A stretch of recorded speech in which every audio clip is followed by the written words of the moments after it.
Hello, welcome to the training video series for the ECMS-based bidding system. This video will focus on the Assign Items to Joint Venture Partners subportal on the bidder checklist screen. The Assign Items to Joint Venture Partners subportal displays the percent joint venture partner item assignment and line item joint venture partner item assignment hyperlinks. These links are where the prime contractor assigns the contract items to the joint venture parties. If the bid was set up as a percent joint venture, as our bid was in the last video, we must then click on the percent joint venture partner item assignment hyperlink, and ECMS will then automatically split the contract item quantities across the joint venture parties. So once we click that link, we're taken to the Assign Bid Items to Percent Joint Venture Partners screen, and we can see that ECMS automatically split the quantities across the joint venture partners, and they each have the same unit price. No editing can be done on this screen, so you can then click the Bidder Checklist screen hyperlink to go back to the Bidder Checklist screen. Now to show the line item joint venture partner item assignment screen, we're going to have to go back and revise our joint venture from a percent to a line item. So we went back into the joint venture details screen, and we're going to click the revise button. Revising the joint venture type will delete any subcontractors and items that you have associated to the current joint venture. So we clicked OK, and now we're going to change our joint venture type to line item and add remove contractors again. So I will add my contractor, this time as a line item joint venture. Select complete, and then go back to the bidder checklist screen. So now I can go into the line item joint venture partner item assignment link.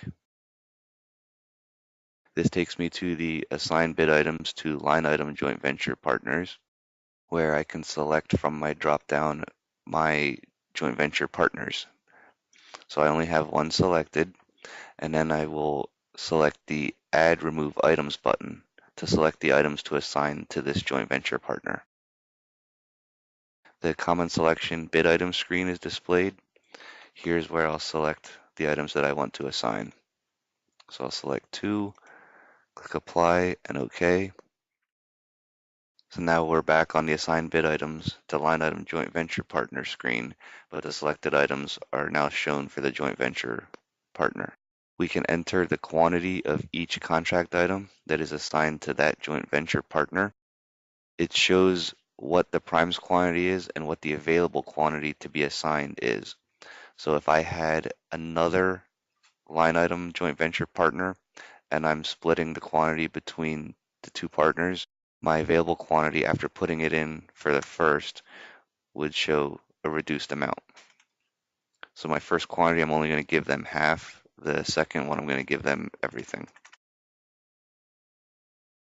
Click the Save button, and we can see now that the available quantity has gone down to 0 for the item that I gave everything to my partner, and the other item where I only gave them half, I have half of my quantity remaining. So if a joint venture partner quantity amount entered for a contract item is greater than the available quantity, the screen validation will run when we attempt to save the information on screen.